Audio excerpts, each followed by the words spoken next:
This is the Washington Times front page for Thursday, May 11th, 2023. Thanks for joining us. I'm George Gerbo. Democratic discontent over the southern U.S. border with Mexico is growing as the Title 42 pandemic expulsion policy expires.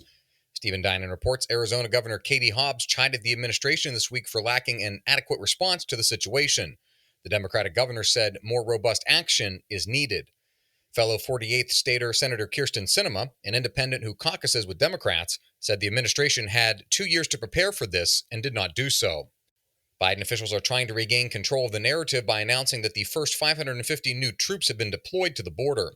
They also finalized a regulation to erect hurdles for asylum seekers, hoping to reduce the lure of some of the thousands entering the country each day. Congressional Republican investigators say President Biden's family was pocketing millions of dollars from foreign nationals while he was vice president.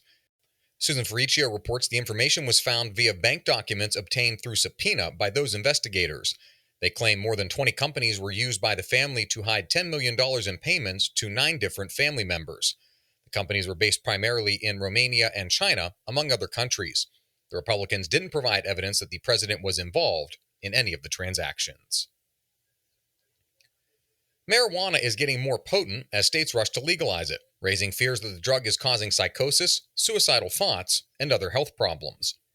Tom Howe reports mounting data and an eyebrow-raising report about schizophrenia rates in Denmark are ringing alarm bells in Washington.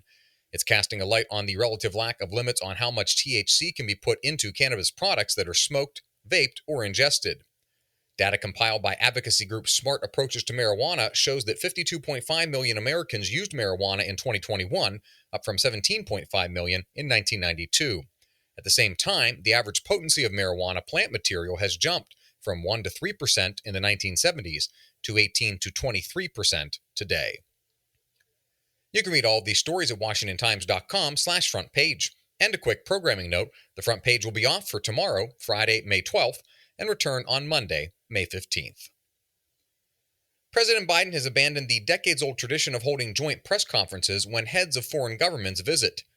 So far this year, Jeff Murdoch reports 10 heads of foreign governments have visited the president at the White House, but only South Korean President Yoon Suk-yeol got the honor of having a joint press conference.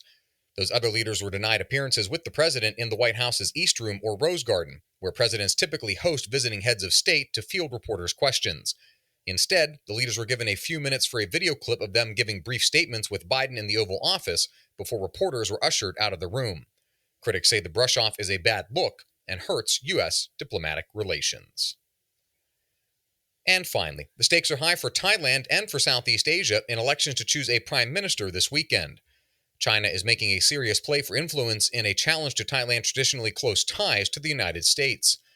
Meanwhile, international and local investors, businesses, and others hope a stable elected civilian government will repair Thailand's crippled democracy and replace unqualified military appointees that currently are in government departments.